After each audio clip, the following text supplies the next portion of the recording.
and we are live on the Voice of the Cape Facebook and YouTube platforms for today's edition of the VOC Matric Revision session. And today we will be covering map work and GIS in geography. And our facilitator for today is Aalia Kara. She is an educator at Futures Essay Online Academy.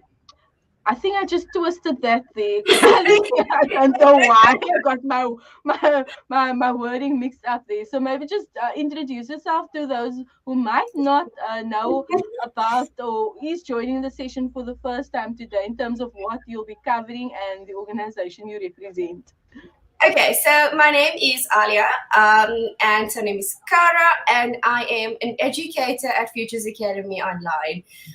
So today's topic, we are covering Mapwork part of the section, and specifically GIS in Mapwork. So that's what we're looking at. Yeah, I was trying to also like kind of like just remember what GIS stands for, and I could not, You couldn't? recall it. G is geographic, I information, and then systems. So currently what Ah, you're doing with me is part of GIS. So yeah, we use okay. GIS on a day-to-day basis, and it makes a pretty big difference. Yeah. So Wonderful. I'll be following the lesson. And I also want to encourage our viewers to like and share today's session and share it with those that can benefit as our grade 12s are preparing for the final examinations in the next few weeks, inshallah. So without further delay, Alia, I hand over to you to proceed. shukran so much. Okay, so hi everyone and assalamu alaikum. So today we're covering the geographic information system. Before I just continue, I just want to make sure, Carlita, can you just tell me whether or not you see the entire slideshow, just so we can be... Yes, I do. Okay, perfect. So, remember, I can't see myself at all while I'm busy, so I'm just going to go right into it. The slides look perfectly fine, so you can proceed. Okay, shukran. All right, so geographic information systems.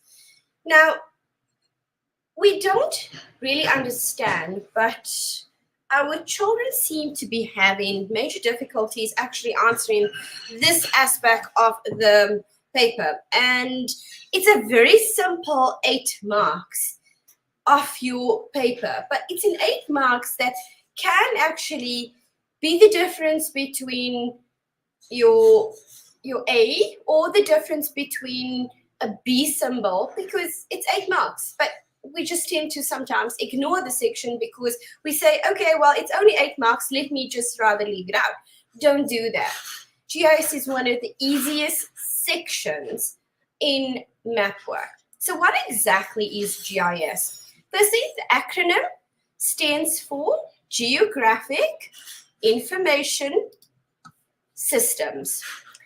The second thing, what its definition? It's a computer system of hardware, software, and methods in order to capture, manage, manipulate, analyze, model, and display certain aspects of geography. It consists of 2 major sections. One is called spatial data, and the other one is called non-spatial data. Spatial data refers to any type of geographic object. So, for example, a house would be regarded as a geographic object. Non-spatial data is attribute data, or, for example, a description of that geographic object. So, in terms of a house, if you say that would be your geographic object, the attribute data for that could be the coordinates of that house and where exactly it is. Now, why exactly do we use GIS? And its main purpose is to solve, planning, and manage problems that is presented to us. So, for example, if a farmer comes to you and says to you, look, I have this piece of land and I'd like to utilize this piece of land for certain crops. What type of crops can I plant on my particular land? So what you would do using GIS would come up with ways in order to help your farmer manage his farm. All right, the components of GIS. Now, it consists of hardware, software, data, people, and methods. These are together components of GIS. So what exactly would be your hardware? A CPU screen. A CPU would be your actual processing unit, your screen of your CPU, your keyboard, your mouse, your scanner, printer, and digitizing tablet. Your software would be an application program. More specifically, we use in GIS ArcView. Your data that you would require would be maps, aerial photographs, satellite images, administrative records, etc. So any type of data that we could use in order to enter into the software. Then obviously in order to do all three of these, we need people to do that. So we need data capturers, we need data users and analysis, where people can break down GIS to a further level. Then we get to the last part, which is your design. So your methods in what you would utilize. So GIS design according to the user needs. So another example would be, you are a owner of a piece of land and you would want to place on that piece of land a shopping mall.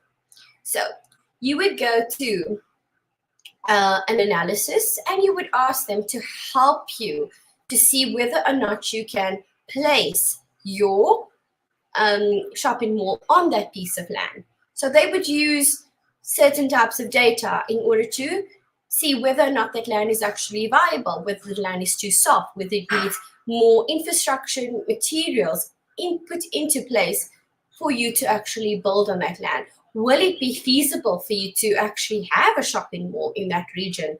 Why? Because maybe you only have 20 customers. Will it be actually worth it? If you have maybe 200 customers, what type of customers would they be? Would they be customers that require high-end goods? Would they be customers that require low-end goods? So all of that gets put into a specific software. And from there, we can come up with GIS layers and we can then help your customer or your user accordingly. Right.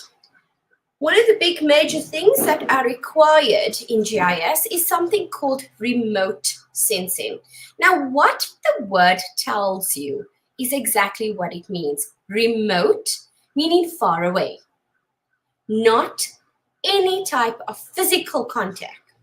So what exactly is it? It is a collection of information about the Earth's surfaces by means of sensors on platforms.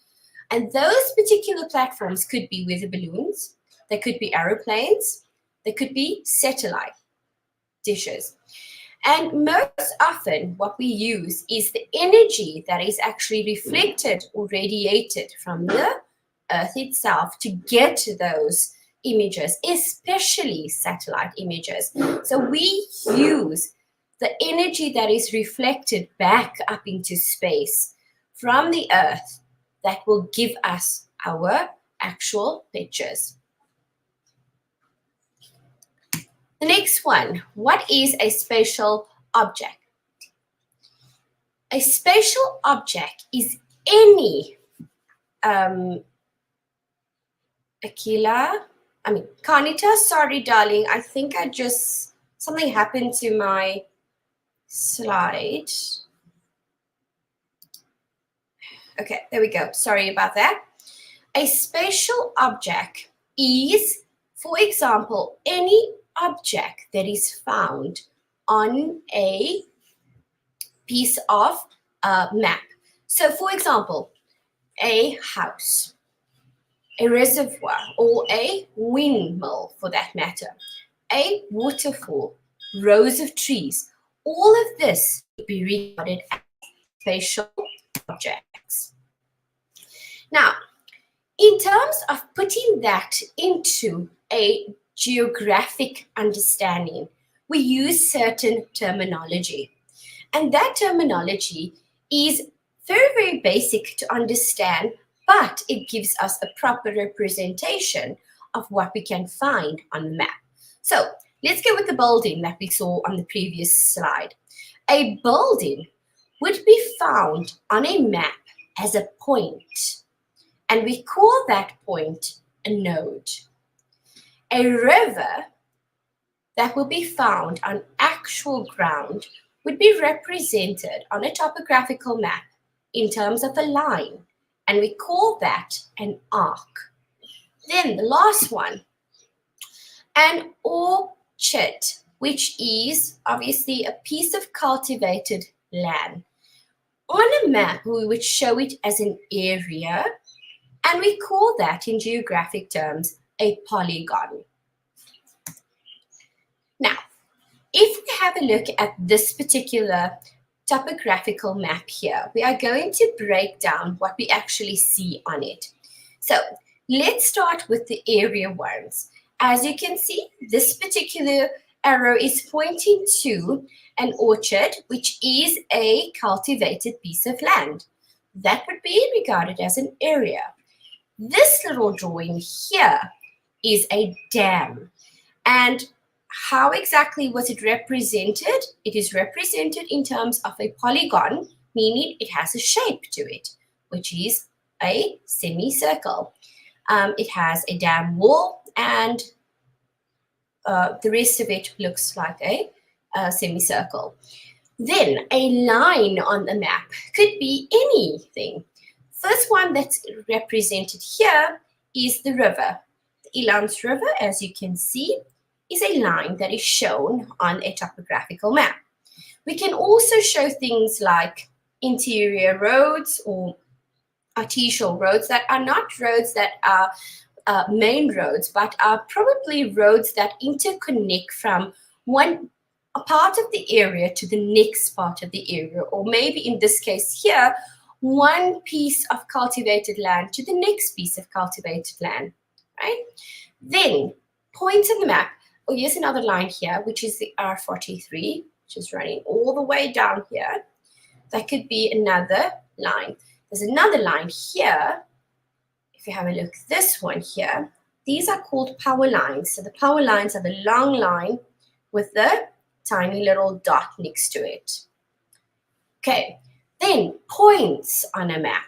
What exactly would be points on a map? Any point that's a dot almost on a map.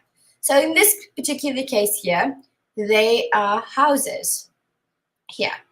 Then this one here, which is called a monument. It's little, tiny little, it looks like a cross, but it's not really a cross. It's got a little tiny little piece at the bottom. So that would be regarded as a monument, right? Another point, your police station, your recreation center, your churches, all of that would be part of points on a map. Now, the next thing, what is resolution?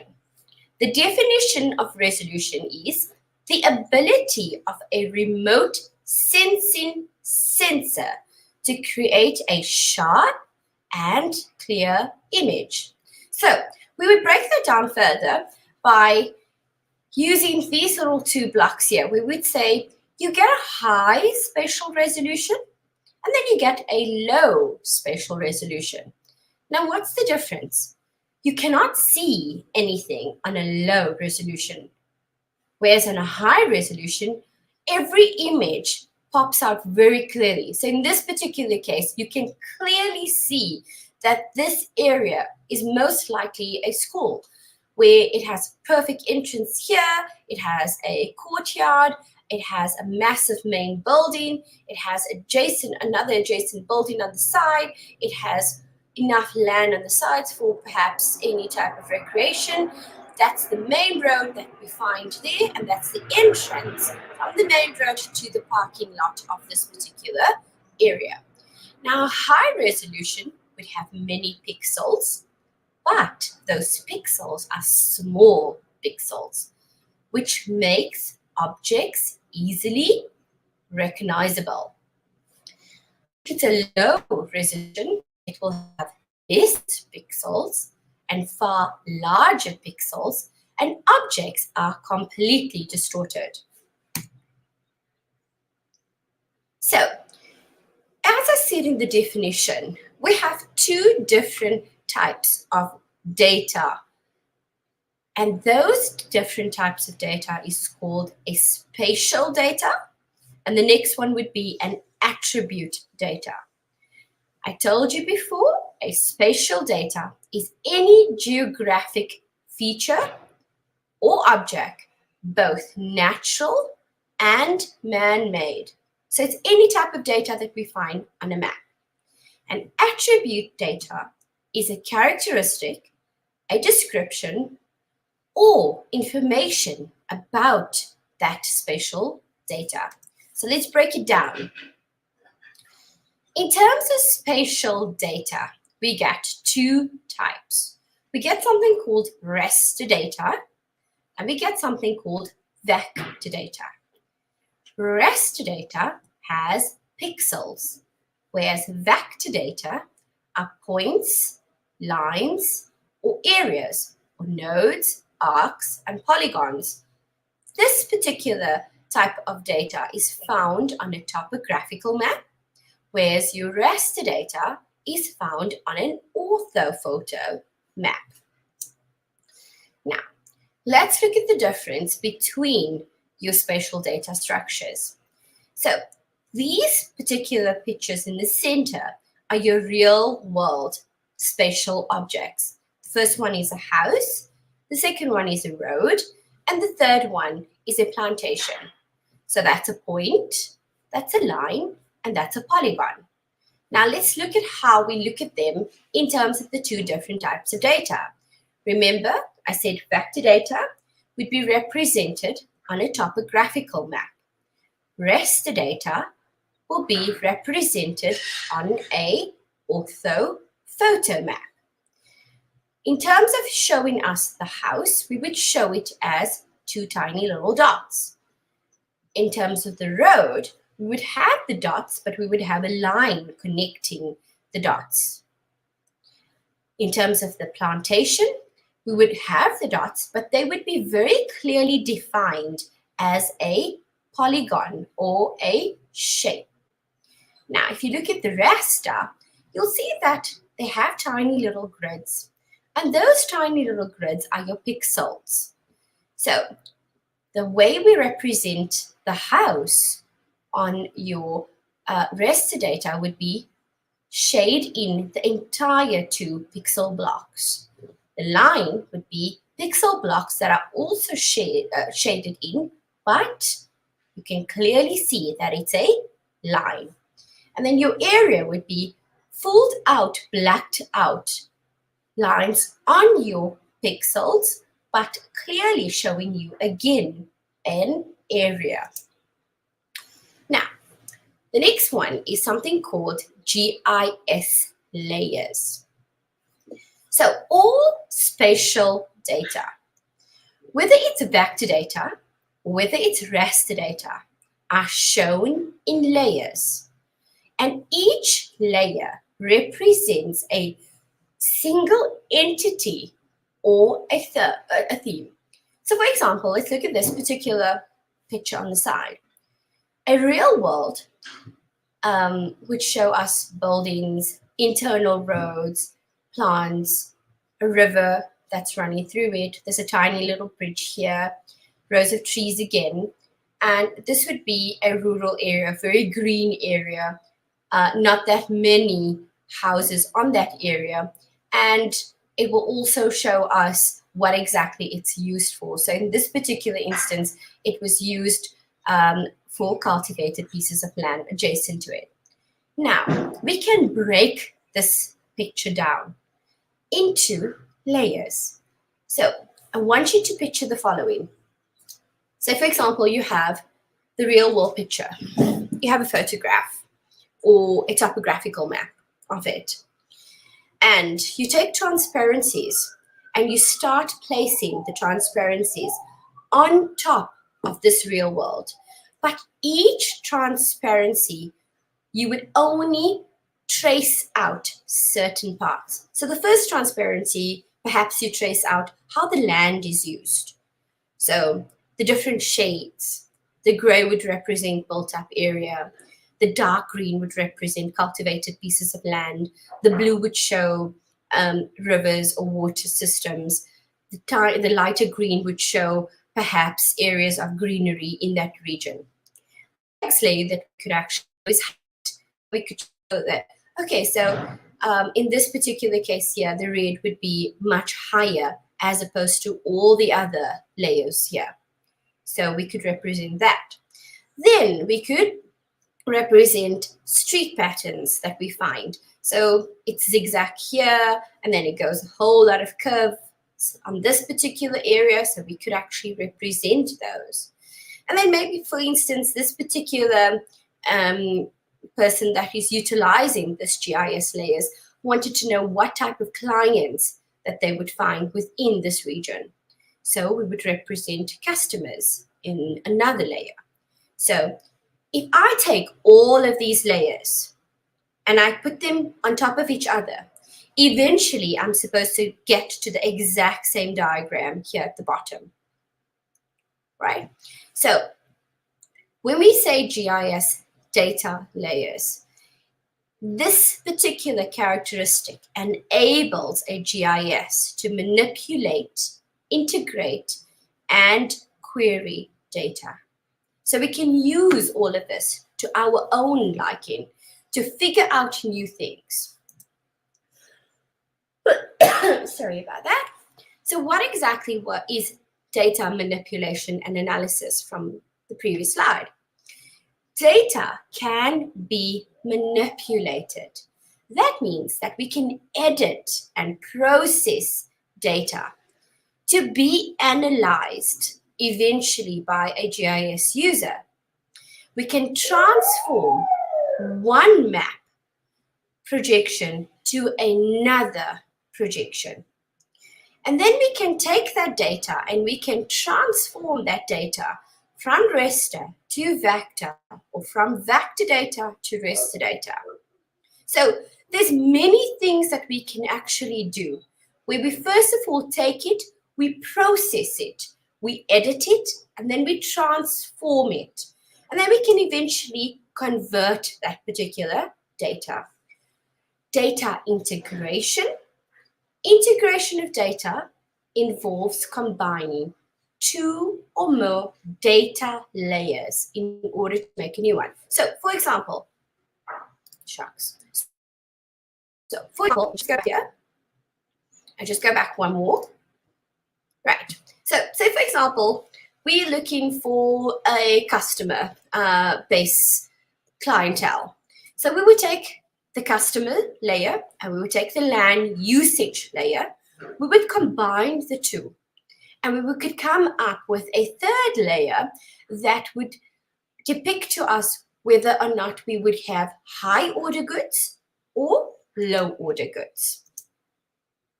Right? So that's integration. The next lovely big word is the word buffering. So what does the word buffering mean? Now, sometimes an area needs to be either identified or the area needs to be protected. When we say identified, maybe, for example, we are looking at an airport, and adjacent to the runways, noise pollution hits us badly in an airport.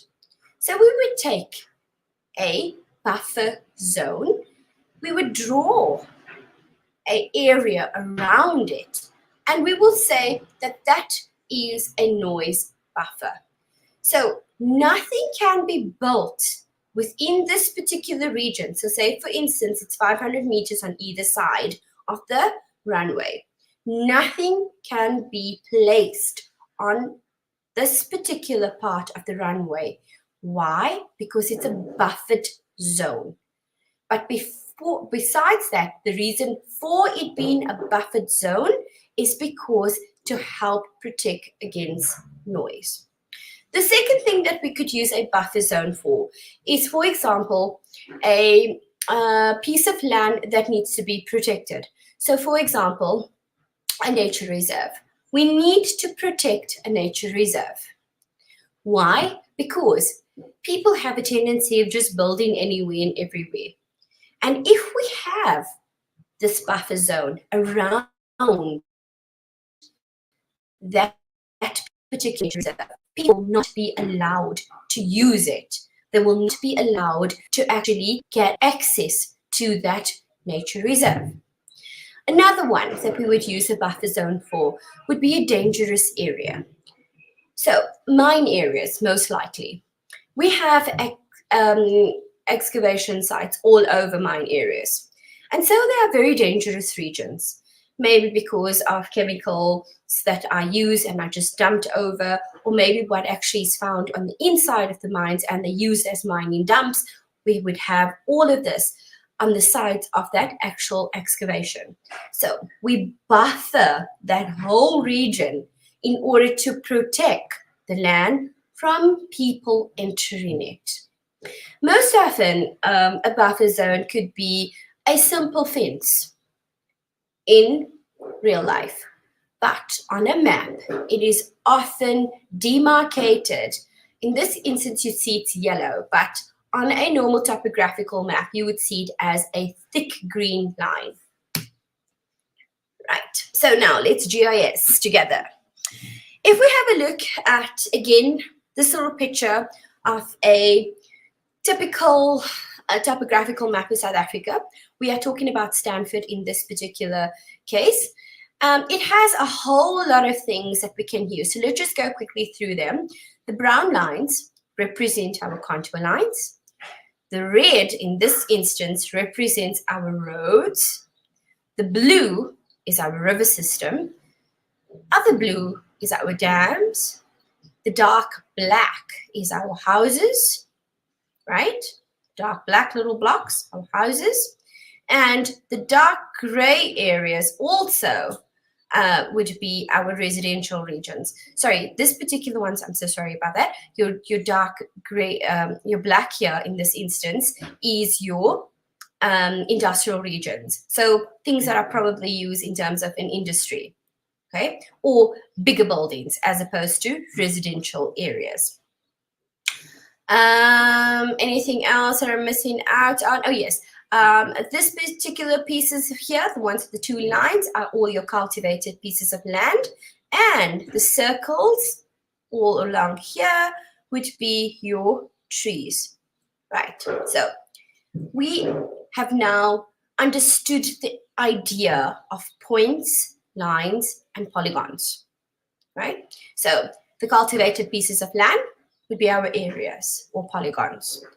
Our lines would be our river, our roads, our internal roads, our contour lines. They would all be represented as lines. Our points or nodes, our churches, our schools, our hospital, police station, post office, your another point here, it's a benchmark which is found here. Any other dots? No, there isn't any other dots. Another example of a point would be a spot height. Another example would be a trig beacon. Any of those. Right, so there's GIS now. First GIS part that we're going to be speaking about is vector data.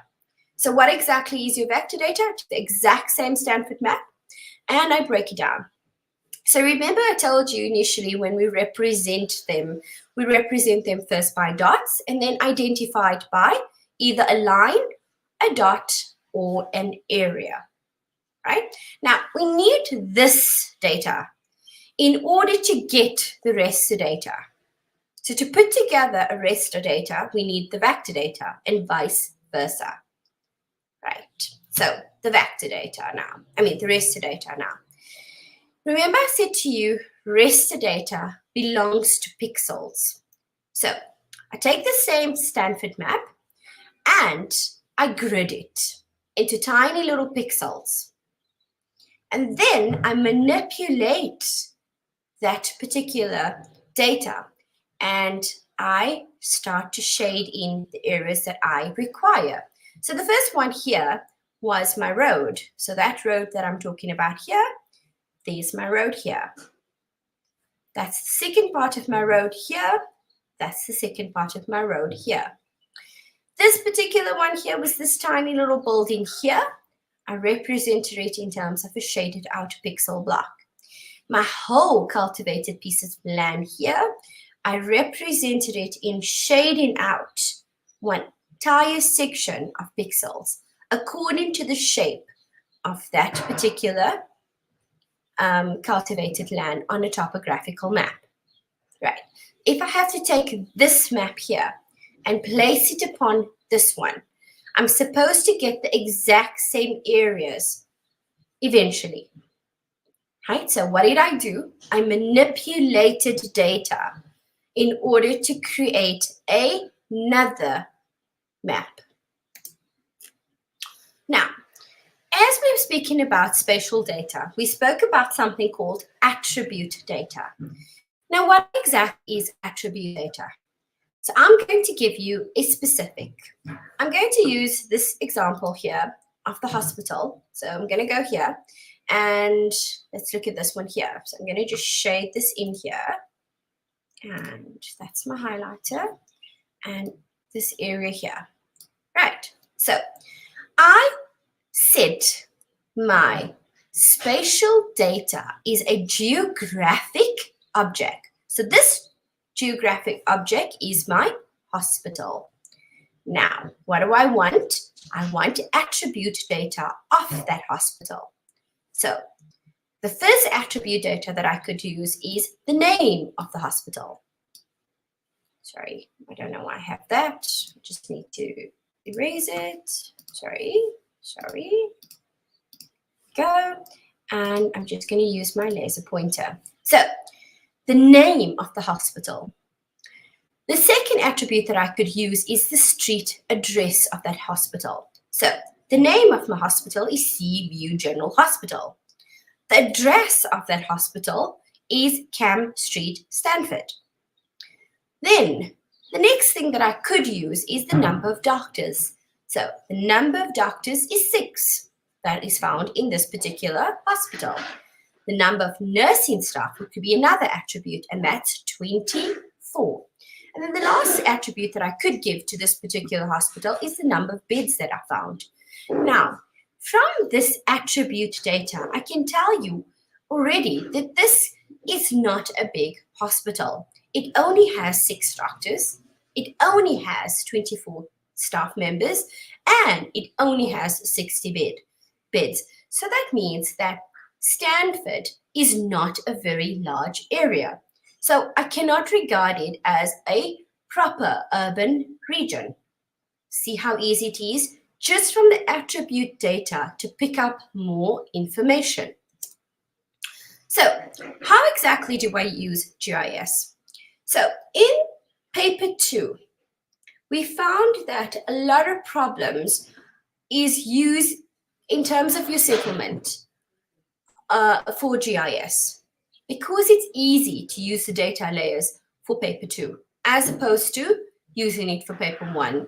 Why? Because paper 1 is more based on your climatology and your geomorphology, whereas in paper 2 we can ask a lot more questions based on GIS. So without thinking about GIS, identify factors or issues that could play a role in problems. So say, for example, we want to talk about crime in that region. I can use GIS in order to determine what type of security would be needed in that area. See, it's quite simple. So here we go. this is how GIS can actually be used in terms of trying to find whether or not that area requires shops. If it does require shops, my first layer could be available plots. How much would each plot actually cost from data that I receive? What is the distance of one shop to another shop? What could be the client base? Now, obviously, it would be easy to pick this up from my GIS layer. Say, for instance, it is Stanford. It's an area that doesn't require high-end goods, but it requires low-end goods. So staple things that you would find in your home on a daily basis in terms of food. If it's in terms of clothing, it would not be Nike, for example, but it would be basic, right?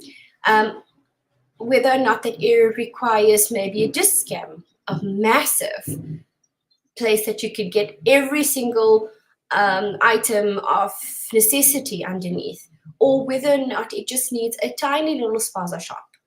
So from my GIS, I can actually pick up all of this. Another one would be whether or not if this is a central place area. So is this an area that other people actually come to? Do they frequent this place? Or is it only serving that particular area? Then it's sphere of influence. How far will it actually be required for people to travel out in terms of getting certain goods? So not the range, but meaning how many people are we looking at? 50, 100, 200, etc. So your client base. Then other questions in terms of how GIS could be used in terms of paper one would be floods example with regards to your tropical cyclone. We could use that. Crime would also fit into your settlement geography again. Telecommunications would fit into not only settlement, but also economic geography. And terrain analysis would then fit into your climatology section. So that is GIS in one big nutshell. It is not a difficult section. I'm sure you realize that. It is completely, sorry about that, and sorry about this. Let's say don't save. I'm so sorry. Let's chat here. And salam, I'm back again, Kanita. So as I said, it is not a difficult section. It is quite an easy section, but it's a section of 8 marks, essentially, in your paper 1, and then again in paper 2. Not difficult to get. How did you find, did anything hit you in terms of understanding certain things? I'm gonna have to follow through the lesson once again because I was in and out of the session.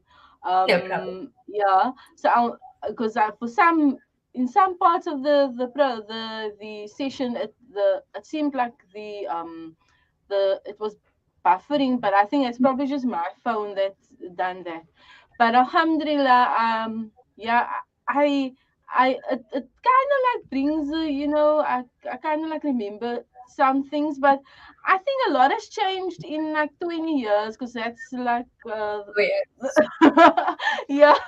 So, believe me, I'm not that old, but I feel very old. I haven't learned any of this when I was in school, and because we living in a technological era, we have to take into consideration that everything is done. I mean, look at this. We are live streaming, and eventually people can watch this, which is not something that we could have done 20 years ago. We had to wait for SABC to broadcast a certain channel for us. So it has changed a lot. It has changed quite a lot, yeah. And yes, if you tuned in now, recorded session, so you can always revert back to the session once we've ended off. Like and share all our posts, all our revision lessons that we've had on this platform, to share that with whoever can benefit from these sessions. But shukran, Aalia, for joining us, and also for the visuals as well. That also helps a lot when you are doing your revision, the visual aids are quite useful. So thanks for that. But we look forward to having you back next week, inshallah. So for now, we bid you farewell, and to you, the viewer, as well, from our guest, and myself, we bid you farewell. Assalamu alaikum wa rahmatullahi wa barakatuh. Wa alaikum assalam wa rahmatullahi wa barakatuh.